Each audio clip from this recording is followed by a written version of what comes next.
Bienvenidos a la iglesia Palabra Viva.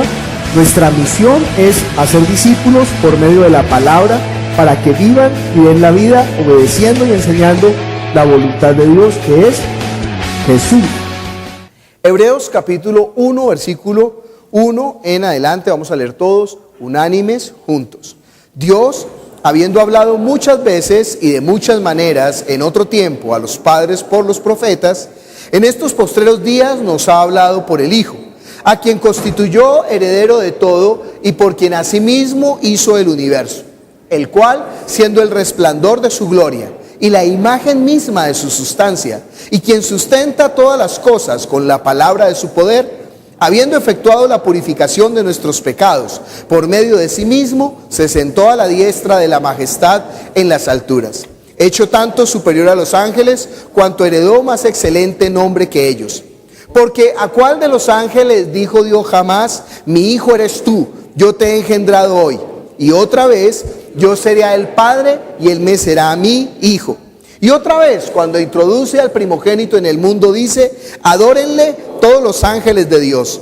Ciertamente de los ángeles dice: el que hace a sus ángeles espíritus y a sus ministros llamas de fuego. Mas del Hijo dice: tu trono, oh Dios, por el siglo de los siglos, cetro de equidad es el cetro de tu reino. Has amado la justicia y aborrecido la maldad, por lo cual te ungió el Dios tuyo, con óleo de alegría más que a todos tus compañeros. Y tú, oh Señor, en el principio fundaste la tierra, y los cielos son obra de tus manos. Ellos perecerán, mas tú permaneces. Y todos ellos se envejecerán como una vestidura, y como un vestido los envolverás, y serán mudados. Pero tú eres el mismo, y tus años no acabarán. Pues ¿a cuál de los ángeles dijo Dios jamás: mi hijo eres tú? Siéntate a mi diestra hasta que ponga a tus enemigos por estrado de tus pies. ¿No son todos espíritus ministradores enviados para servicio a favor de los que serán herederos de la salvación? Vamos a orar pidiendo a Dios que obre con su palabra sobre nuestro espíritu.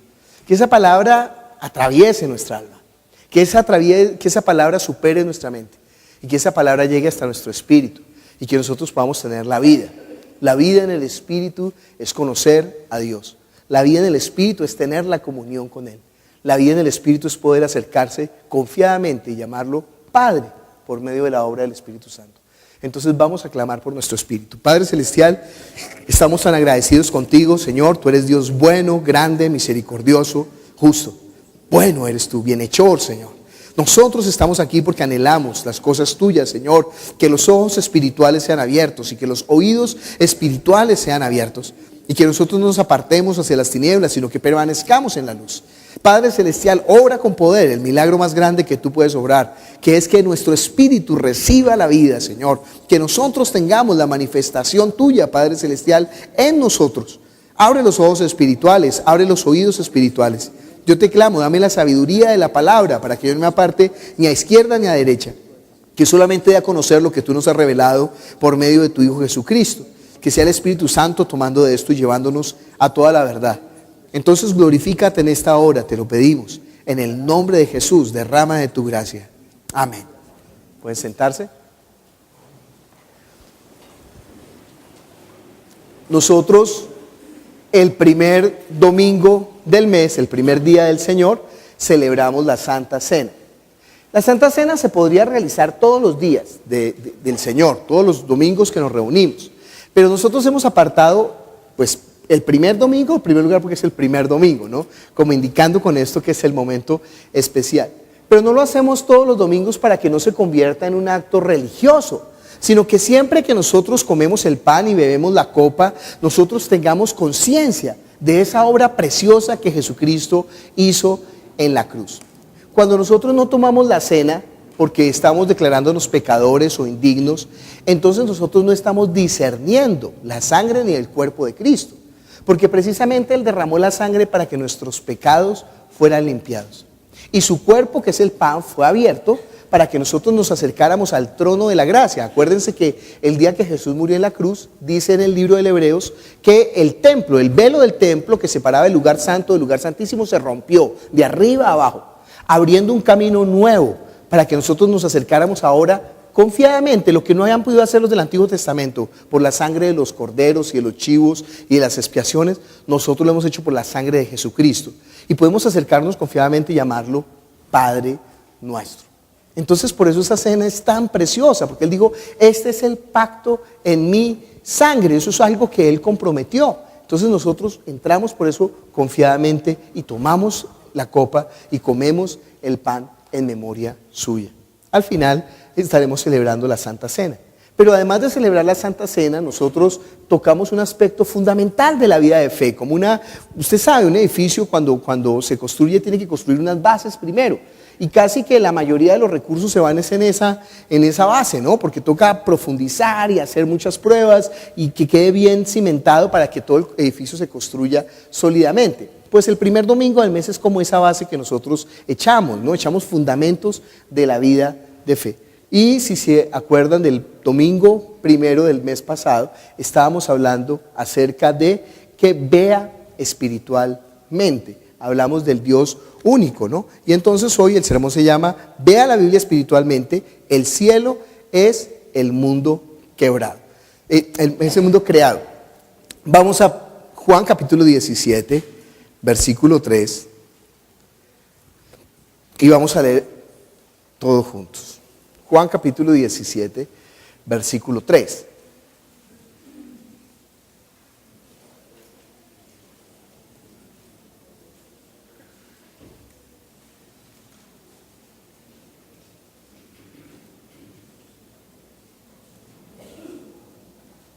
Dice, y esta es la vida eterna, que te conozcan a ti, el único Dios verdadero, y a Jesucristo, a quien has enviado. Esa es la vida eterna, conocerlo. Y hemos dicho, ¿no? Conocerlo no es un saber intelectual. Satanás sabe que Dios existe. Los demonios saben de la existencia de Dios. El mundo, inclusive, que no conoce a Dios, reconoce que hay un ser superior. Conocerlo significa tener la comunión, ¿no? Como el hombre y la mujer, como la pareja. Dice en el libro de Génesis, y conoció Adán a su esposa y dio a luz a su hijo Caín. O dice en la escritura en Mateo, que José no conoció a María hasta que dio a luz a Jesús, a su primogénito Jesús. Esa palabra conocer significa esa unión íntima, esa unión de tener la relación con Dios. Entonces nosotros hemos de tener ese conocimiento, esa vida de fe, eso es la vida eterna. Y tenemos una ventaja. ¿Qué es lo que vamos a aprender hoy acerca de Dios? Dios es el Dios que se ha dado a conocer. Mire conmigo Éxodo capítulo 6.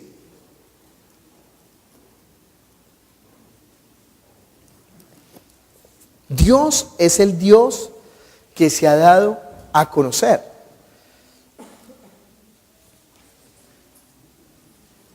¿Se acuerda del salmo que estábamos leyendo al comienzo? Dice, tú fundaste los cielos y la tierra son obra de tus manos. Tú eres Dios absoluto y te acuerdas de nosotros y nos tienes en cuenta. Esa es la novedad de la experiencia del pueblo de Israel delante de todos los pueblos. Los pueblos adoraban dioses, inclusive dioses que ellos se inventaban, ellos adoraban, ¿no? Ellos pensaban, bueno, ¿cómo será Dios? Los griegos, que eran una civilización pues tan avanzada en toda no tecnología, sino en todo su pensamiento, entonces ellos pensaron, no, los dioses deben de vivir en un monte, en el Olimpo, y ellos deben de alimentarse, porque si nosotros nos alimentamos, pues los dioses han de alimentarse también. Entonces hay una cabra que les da el néctar y la ambrosía, y entonces ellos se alimentan de ese alimento, ¿no? Pero también yo imagino que los dioses tendrán sus canas al aire. Entonces Zeus, el dios sobre todos los dioses, irá y enamorará a las mujeres a veces y tendrá con ellos hijos, ¿no? Entonces se disfrazaba de cisne, se disfrazaba de toro y raptaba a Europa, o se disfrazaba de polvo dorado, y entonces, bueno, y ahí tenía las relaciones con las mujeres, ¿no? El dios. Y el dios le daba celos y se ponía bravo y peleaba y discutían por las cosas. Ellos pensaban que así eran los dioses, ¿no? Porque así es el hombre está siempre reduciendo a Dios a su tamaño. Pero la novedad que surge con un grupo de pastores del desierto, o sea, el pueblo de Israel, es que ellos hablan de la concepción de un Dios espiritual, de un Dios que no tiene imagen, de un Dios que no se puede ver, de un Dios que está más allá de lo que el hombre puede percibir por los sentidos y por la mente, de un Dios creador. Y que ese Dios, creador de todas las cosas, se reveló a los hombres, se manifestó. Fue el que se reveló a Abraham en el encinar de Mamre, fue el que se le reveló a Noé cuando estaba haciendo el altar del holocausto, fue el Dios que se le reveló a Jacob, fue el Dios que se le reveló a cada uno de los padres del pueblo de Israel. Fue el Dios que se le reveló a Moisés y le dio la ley. ¿Qué dice en Éxodo capítulo 6, versículo 1 en adelante? Jehová respondió a Moisés: ahora verás lo que yo haré a Faraón, porque con mano fuerte los dejará ir y con mano fuerte los echará de su tierra. Habló todavía Dios a Moisés y le dijo: yo soy Jehová. Y aparecí a Abraham, a Isaac y a Jacob como Dios omnipotente, mas en mi nombre Jehová no me di a conocer a ellos. También establecí mi pacto con ellos de darles la tierra de Canaán, la tierra en que fueron forasteros y en la cual habitaron. Asimismo yo he oído el gemido de los hijos de Israel, a quienes hacen servir los egipcios, y me he acordado de mi pacto. Por tanto, dirás a los hijos de Israel: yo soy Jehová, y yo os sacaré de debajo de las tareas pesadas de Egipto, y os libraré de su servidumbre, y os redimiré con brazo extendido y con juicios grandes, y os tomaré por mi pueblo, y seré vuestro Dios, y vosotros sabréis que yo soy Jehová vuestro Dios, que os sacó de debajo de las tareas pesadas de Egipto. Y os meteré en la tierra por la cual alcé mi mano, jurando que la daría a Abraham, a Isaac y a Jacob, y yo os la daré por heredad, yo Jehová. De esta manera habló Moisés a los hijos de Israel, pero ellos no escuchaban a Moisés a causa de la congoja de espíritu y de la dura servidumbre. Varias cosas para anotar en este pasaje de la Biblia. En primer lugar, Dios le está hablando a Moisés, ¿no? Y le habla como a un cercano. Dios se baja, ¿no? Vimos que eso significa la gracia, que Dios se baja para el que está necesitado y le habla, ¿no? Como si fuera uno igual, pero es la criatura y es Dios absoluto, pero se está bajando hacia Moisés y le dice, ¿no? ¿Y qué le dice? Que va a sacarlos de la esclavitud. Agrega Dios, dice que Él no se dio a conocer antes a los padres con ese nombre de Jehová, sino que se dio a conocer como Dios omnipotente. Dios omnipotente, creo que es el Olam. Entonces uno dice, bueno, Dios omnipotente, ¿qué puede saber de Dios omnipotente? Pues puede saber que Dios es poderoso, o sea, que Dios es todopoderoso. Bueno, Dios es todopoderoso, sí, pero ¿y de qué se alimentará? Dios es todopoderoso, como pensaban de Zeus los griegos. Sí, pero ¿qué hará cuando no tiene nada que hacer? Dios es todopoderoso, sí, pero ¿y la suegra de Dios qué? ¿Será que con ella puede? Porque así es el hombre, entiende que el hombre está rebajando siempre a Dios a su nivel. Si uno sabe que Dios es todopoderoso, pues está pensando, bueno, Él nos va a ayudar, nos va a favorecer, pero ¿qué más con Dios? Pero cuando Dios se le reveló a Moisés, se le va a revelar como Jehová. Mire conmigo Éxodo capítulo 3, no vaya a perder ahí Éxodo 6. ¿Ya lo perdió? Éxodo capítulo 3, versículo 13 y 14.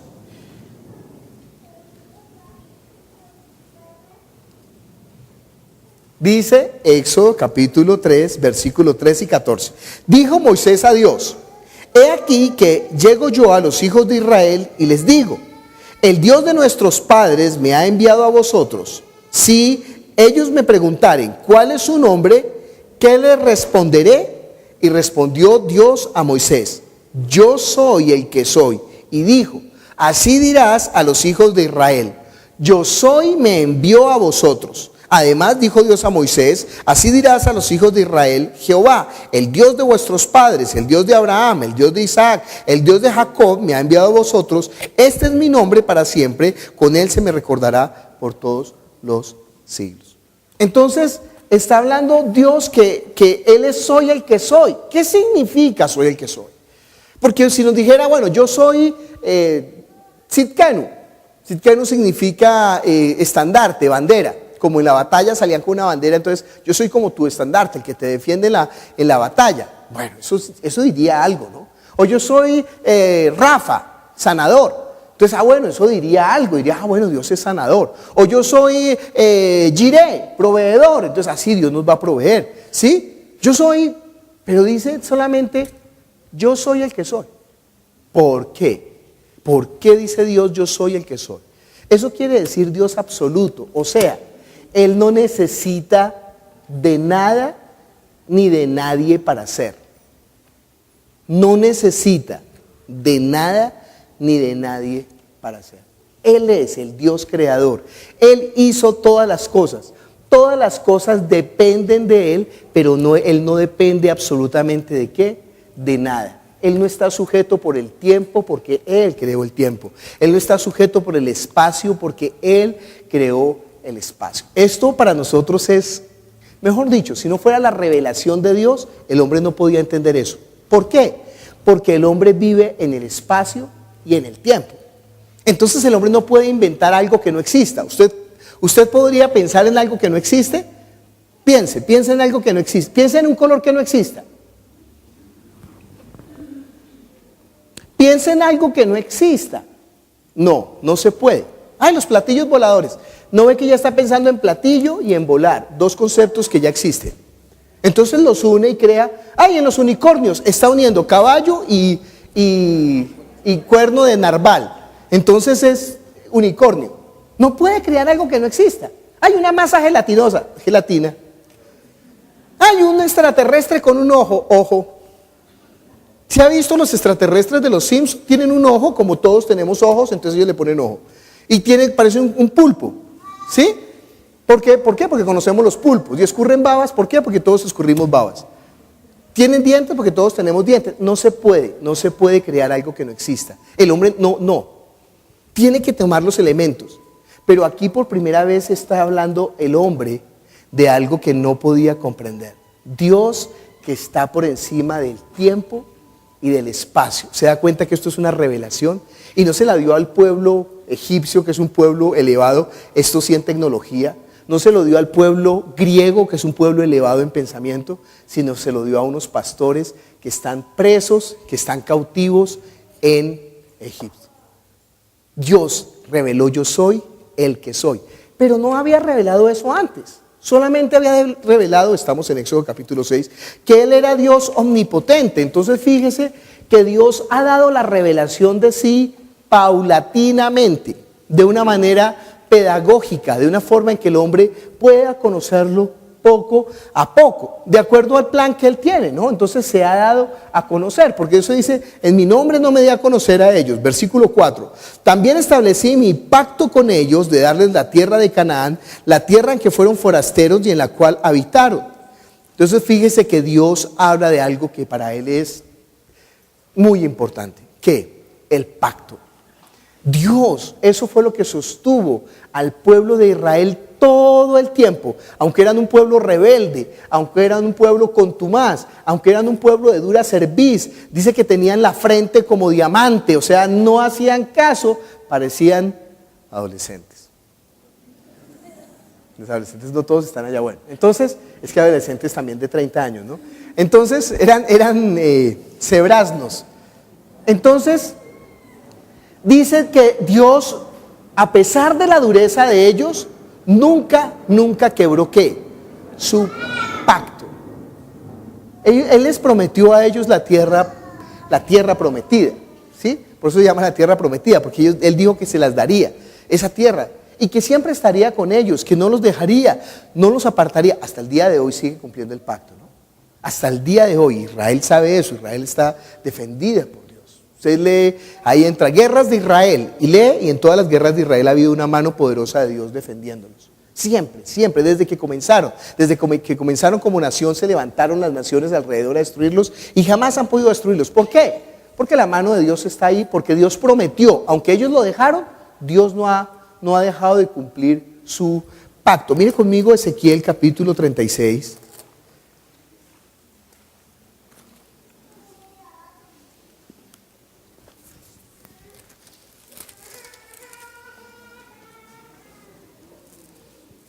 Versículo 20 en adelante.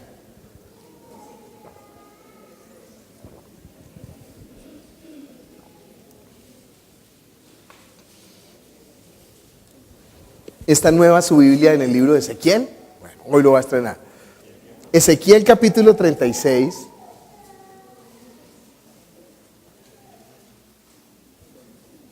Versículo desde el 19.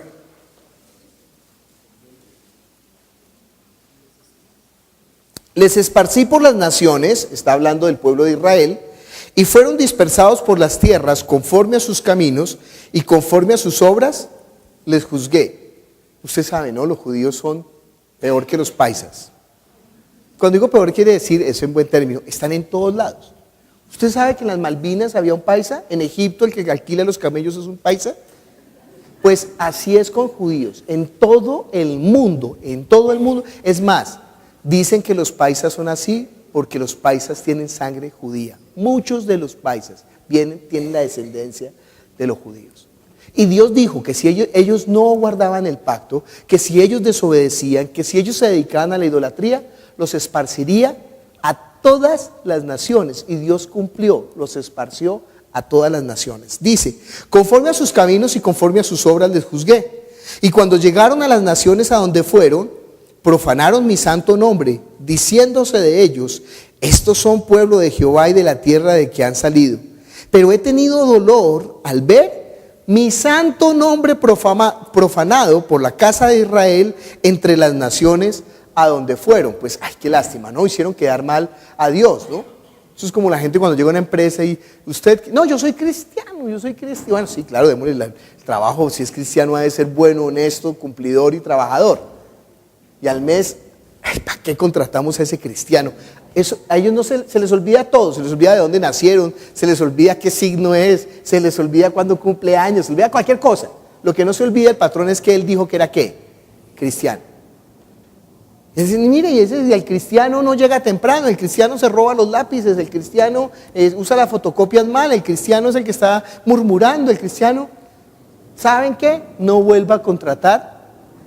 Dice la Biblia, el nombre de Dios es blasfemado entre los incrédulos por causa nuestra. Pues no es nuevo, así pasó con Israel, ¿no? Dice el versículo 22, por tanto di a la casa de Israel, así ha dicho Jehová el Señor, no lo hago por vosotros, oh casa de Israel, sino por causa de mi santo nombre, el cual profanasteis vosotros entre las naciones a donde habéis llegado. Y santificaré mi grande nombre profanado entre las naciones, al cual profanasteis vosotros en medio de ellas, y sabrán las naciones que yo soy Jehová, dice Jehová el Señor, cuando sea santificado en vosotros delante de sus ojos. Usted se acuerda del Padre Nuestro que nosotros oramos, santificado sea tu nombre. Pues nosotros no podemos santificar el nombre de Dios, pero Él santifica su nombre. Cuando decimos santificado sea tu nombre, Señor, muestra que tú eres el Dios viviente, a pesar de nosotros, de nuestras tonterías, pero muestra, Señor, por amor a tu nombre, muestra que tú eres el Dios verdadero. Dice después, y yo os tomaré de entre las naciones y os recogeré de todas las tierras y os traeré a vuestro país. Ustedes saben, ¿no? El pueblo de Israel sufrió diferentes diásporas, diferentes exiliaciones. Aquí estaban siendo exiliados a Babilonia, después ellos van a retornar en el reinado de Ciro y después van a ser exiliados con el Imperio Romano en el año 70 después de Cristo. Y 1870 años después, Dios cumplió esta palabra, recogiéndolos de entre todas las naciones. Dice en otra profecía, nacerá un pueblo en un día, una nación en un día, pues he aquí que yo los voy a hacer nacer en un día.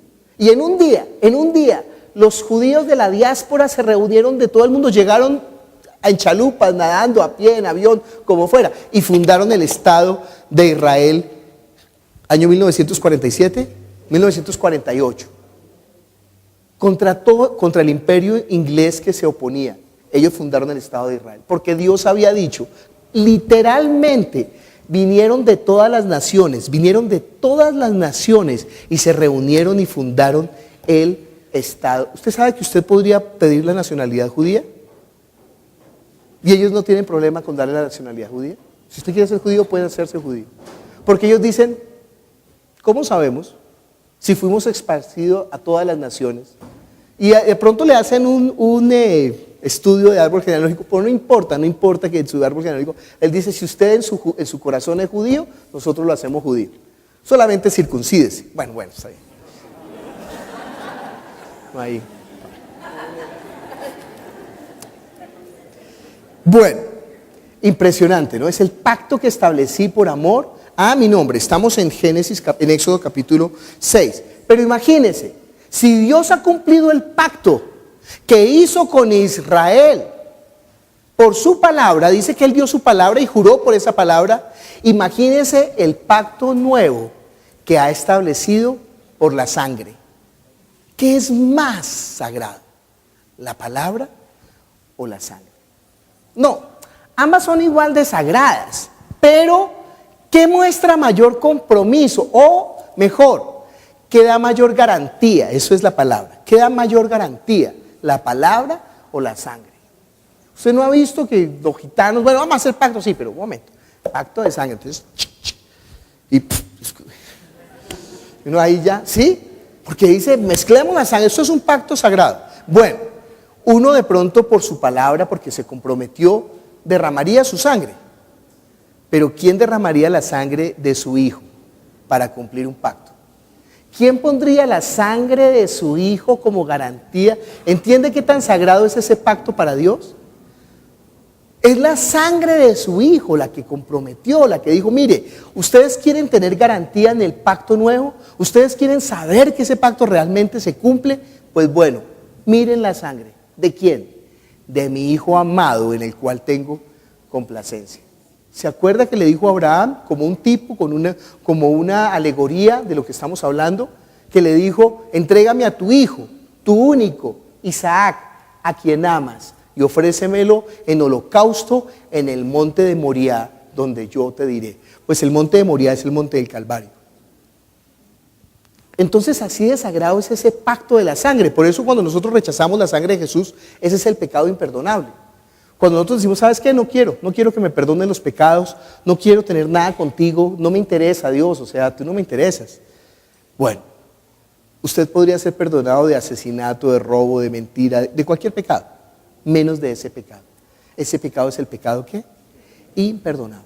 Rechazar la sangre de su hijo. Por eso cuando celebramos la cena, pues lo hacemos con tanta pasión, con tanto anhelo, porque, gracias, ¿no? Gracias. O sea, por esa sangre. Y la recordamos cada tiempo, porque necesitamos recordar por nuestro espíritu.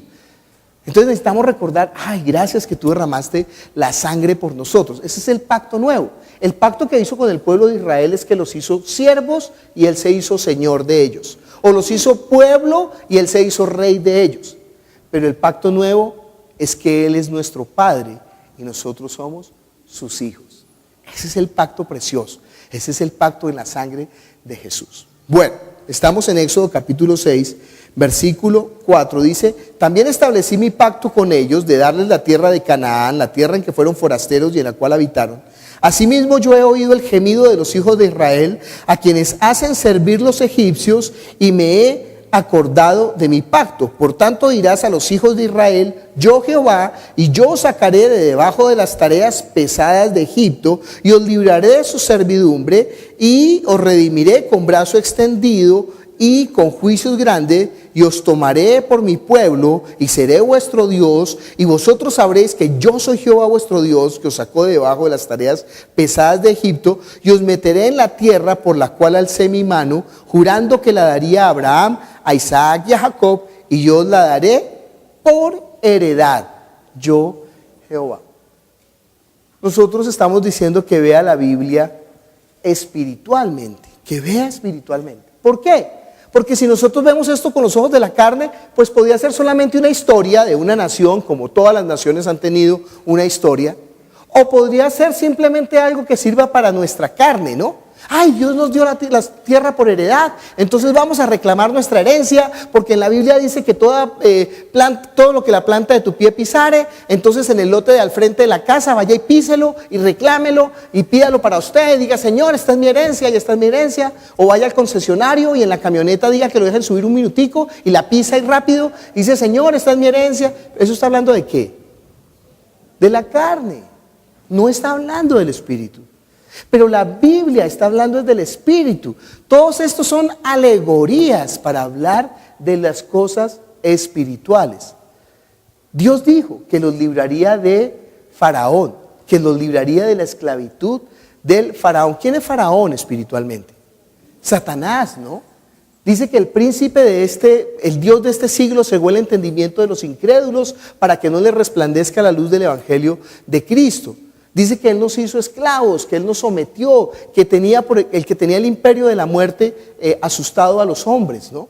Que Jesús mismo se hizo hombre para destruir por medio de la muerte al que tenía el imperio de la muerte, esto es al diablo, y librar a los que por el temor de la muerte estaban durante toda la vida sujetos a esclavitud. Eso dice al final del capítulo 2 de Hebreos. Ese es Faraón. Egipto significa la tierra negra, la tierra de oscuridad. Nosotros estábamos en oscuridad y en tinieblas. Y dice que lo sacó al desierto. El desierto es tierra roja. Cuando vaya a internet, vaya y busque ¿qué significa desierto? Y entonces va a leer ahí, tierra roja, la tierra de sangre. Pero esa tierra roja es para entrar ¿a dónde? A la tierra prometida, la cual no hemos recibido todavía. No, esa es su merced. No le crea a los que solamente piensan en la carne. Esta no es la tierra prometida. Él nos prometió una herencia eterna. Jesús dijo, mi reino no es de este mundo. Dice Mateo 25, venid benditos de mi Padre, heredad del reino preparado para vosotros desde la fundación del mundo. No es esta herencia, es la herencia que nos espera, el mundo espiritual. Lo que pasa es que tenemos un problema. Como no vemos con los ojos de la carne, entonces pensamos que no existe. Pero el mundo espiritual es más real que el mundo físico. ¿Se acuerdan cuando los televisores no tenían control remoto? Ay, eso era una pesadilla para los hijos menores. Porque nosotros nos convertíamos en el control remoto. Yo era el hijo menor de una casa de 7, ¿no? Mi papá y mi mamá 9. Entonces, yo siempre me iba hasta el televisor y decía, todo yo, vaya chao. Decía eso, todo, y me mandaban a hacer qué abuso, ¿no? Me mandaban a hacer los mandados a la tienda y todo yo. Entonces yo me pasaba y fuera de eso era un Zeninger de esos alemanes que era un botón durísimo. Yo creo que me dio daño en el hueco del carpo por tac, tac, tac. No, el otro, tac, tac, tac. Y ese, ¿sí? Y volvía, me sentaba y, ay, propaganda, páselo. Y dije, no, tac, tac. Claro, cuando salieron los televisores con control remoto, pues yo fui el más feliz de mi casa, ¿no? Porque eso parecía magia. Uno espichaba un botoncito y plic, y plic. Me acuerdo que cuando comenzó hacíamos bromas con mis hermanos, porque entonces uno se escondía y con el control remoto prendía el televisor, ¿no? Y la persona como no estaba acostumbrada, se prendía el televisor y ay, me está asustando, porque todavía la mente no estaba acostumbrada a eso, de que ya hoy en día alguien prende el televisor y uno está buscando quién tiene el control remoto, pero en esa época todavía estaba la mente acostumbrándose a eso. Pero nosotros no entendemos cómo funciona un control remoto, no sabemos que hay unos rayos y unas ondas que aunque sea a la distancia y aunque no se vean, pueden funcionar desde lejos. Y que ese rayo lumínico puede producir en otro aparato que está lejos un cambio. Así es el mundo espiritual. Nosotros no lo vemos, pero tenga la seguridad, existe. Pero cuando pasa por un cementerio a las 12 de la noche, ahí sí cree en el mundo espiritual, ¿no? Ahí sí sabe que hay un mundo espiritual, ¿no? Pero sépalo, si usted no reacciona ahora ante ese mundo espiritual y no toma conciencia, usted va a terminar en los cementerios molestando a los que pasan por ahí. Ese es el punto. Eso es lo que está hablando la Biblia. Eso es lo que les está llamando a Dios, que nosotros hemos de vivir por el Espíritu. Mire conmigo Romanos capítulo 8.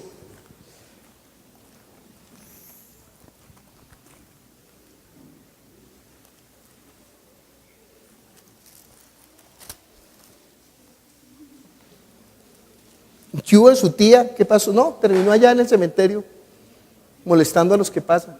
No, por no haber creído en el mundo espiritual, por no haber conocido a Dios. Romanos capítulo 8, versículo 15, bueno, desde el 14. Porque todos los que son guiados por el Espíritu de Dios, estos son hijos de Dios. Pues no habéis recibido el espíritu de esclavitud para estar otra vez en temor, sino que habéis recibido el espíritu de adopción por el cual clamamos, Abba, Padre. Esos son los dos pactos. El espíritu mismo da testimonio a nuestro espíritu de que somos hijos de Dios. Y si hijos, también ¿qué? Herederos, herederos de Dios y coherederos con Cristo, si es que padecemos juntamente con Él, para que juntamente con Él seamos glorificados. Pues tengo por cierto que las aflicciones del tiempo presente no son comparables con la gloria venidera que en nosotros ha de manifestarse, porque el anhelo ardiente de la creación es aguardar la manifestación de los hijos de Dios. Dice que nosotros estamos anhelando una herencia, ¿no? Esa herencia es la herencia de ¿quién? Nosotros lo leímos en Hebreos capítulo 1 cuando comenzamos. Dice que Dios, habiendo hablado muchas veces y de muchas maneras en otro tiempo a los padres por los profetas, en estos postreros días nos ha hablado por el Hijo, a quien constituyó ¿qué? Heredero de todo y por quien asimismo hizo el universo. Ahí en la traducción es desafortunada porque realmente en los mejores manuscritos no dice el universo, sino que dice en el cual hizo. ¿Alguien tiene Biblia de Jerusalén? ¿Aquí? ¿Alguien trajo la Biblia de Jerusalén? ¿O por internet? Ahí por ¿Qué dice ahí en tu versión? Lee el versículo.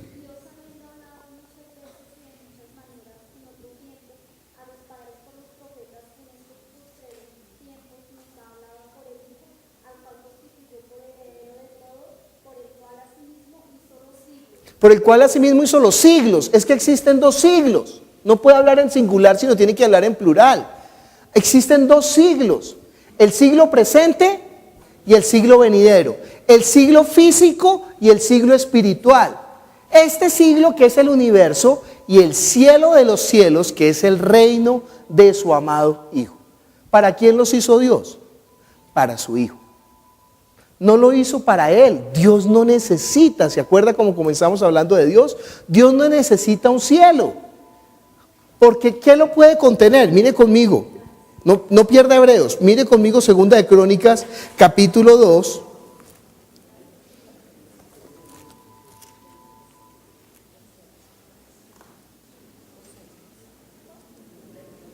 Segunda de Crónicas, capítulo 2, versículo 5. Dice, y la casa que tengo que edificar ha de ser grande, porque el Dios nuestro es grande sobre todos los dioses. Ahí, ¿se imagina dónde cabe Dios? Antes las iglesias las hacían con la puerta altísima, ¿no? Era para que entrara el Altísimo, para eso hacían, y eran las bóvedas grandes, porque entre más grande el templo, pues más grande el Dios. Esto está diciendo Salomón, pero después dice, mas, ¿quién será capaz de edificarle casa, siendo que los cielos y los cielos de los cielos no pueden contenerlo? ¿Quién pues soy yo para que le edifique casa, sino tan solo para quemar incienso delante de Él? Es que los cielos de los cielos no pueden contener a Dios. Dice ahí en el Hebreos capítulo 1 que leímos, que estos cielos, o sea este universo se va a consumir. Mire el versículo 11, ellos perecerán, mas tú, desde el 10, y tú, oh Señor, en el principio fundaste la tierra, y los cielos son obras de tus manos. Ellos perecerán, mas tú permaneces. Todos ellos se envejecerán como una vestidura, y como un vestido los envolverás, y serán mudados. Pero tú eres el mismo, y tus años no acabarán. ¿Usted se imagina unos pastores del desierto pensando que el universo se va a recoger como un pergamino sobre sí mismo y que se va a destruir? Pero eso es lo que dijeron los judíos. En Segunda de Pedro también lo dice. Hoy en día los científicos lo están diciendo, ¿no? Que el universo está en expansión. Eso ya lo decía en Génesis capítulo 1, que creó Dios la expansión. Pero eso fue el mayor descubrimiento científico del siglo XX, descubrir que el universo estaba en expansión. Pero dicen los científicos, el universo se va a expandir y después de expandirse, cuando llegue a su límite, la misma gravedad del universo va a hacer que se recoja, como los agujeros negros ya lo están haciendo, que se recoge y entonces ya después otra vez se va a recoger así como un pergamino, ya lo dice la Biblia. Pero está hablando es de este universo, que es tan grande, ¿no? Más o menos 92.000 millones de años luz tiene de grande el universo? Uno dice que son 92.000 millones de años luz.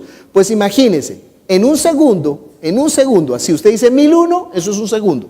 Un rayo de luz recorre, le da 7,5 vueltas a la Tierra, o sea 40.000 kilómetros de diámetro por 7.5. Eso es lo que da en un segundo. Imagínense en una hora cuánto recorre, imagínense en un día, imagínense en un año, imagínense en 92.000 millones de años. ¿Cuánto recorre un rayo de luz? Eso es lo que calculan los científicos que tiene el universo. Pero ese universo es una gota en comparación con el reino de su amado Hijo, que es el cielo de los cielos. Pero ese cielo de los cielos lo creó Dios. Dios lo creó para su Hijo. Dios no necesita estar ahí porque ni el cielo de los cielos lo puede contener. Por eso a ese lugar lo llama la herencia de su amado Hijo. Por eso a ese lugar lo llama la casa del Padre. Por eso a ese lugar lo llama el trono. Por eso a ese lugar lo llama el lugar a la diestra de Dios. No es que Dios esté sentado y tenga diestra, derecha y izquierda, sino que es el lugar de honor para su Hijo. No es que Dios está cansado y entonces se necesita un trono. No, Dios no necesita un trono, sino que ese lugar se llama el trono porque es el lugar de gobierno de ¿quién? ¿De quién? ¿De Dios? No, porque Él le entregó ese gobierno a su Hijo, es el lugar de herencia para su Hijo. Y ese cielo de los cielos que no puede contener a Dios, pero que fue creado para el Hijo, es el lugar que Dios ha destinado para nosotros como coherederos juntamente con Cristo. La próxima semana, el próximo mes, el primer domingo del mes, seguiremos hablando de esto, porque hay un problema para los judíos y para todos los que creen en Jesús. ¿Cómo es posible que es el Dios único, pero que Jesús también dice que es Dios? ¿Y cómo es posible que si Jesús es Dios, en Él pueda existir la naturaleza divina y la naturaleza humana? Eso lo veremos en el próximo primer domingo del mes. Por ahora, nosotros vamos a celebrar que la sangre preciosa de su Hijo Jesucristo nos permite presentarnos delante del Dios absoluto como si nunca hubiéramos pecado.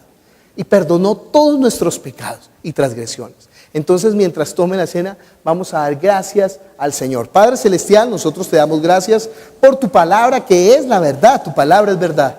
Estamos reunidos en tu nombre porque anhelamos todas las cosas que vienen de ti. Padre Celestial, obra con poder sobre nosotros, muéstranos, permítenos conocerte, permítenos entenderte, Señor, para que te amemos, Señor. Ayúdanos a verte para poder amarte, Señor. Nadie puede amar lo que no conoce. Entonces déjanos conocerte con tu Espíritu Santo, ilumínanos interiormente, Señor. Gracias por esa sangre preciosa que derramaste por nuestros pecados, Señor. Gracias porque tu cuerpo fue abierto para que nosotros tuviéramos entrada al trono de la gracia. Y gracias porque hoy podemos recordar por medio de esta copa, por medio de este pan, que tú hiciste un pacto que tú nunca dejarás y que podemos llamarte ahora Padre nuestro por medio de Jesucristo. Gracias te damos en el nombre de Jesús. Amén. Bienvenidos a la iglesia Palabra Viva. Nuestra misión es hacer discípulos por medio de la palabra para que vivan y den la vida obedeciendo y enseñando la voluntad de Dios, que es Jesús.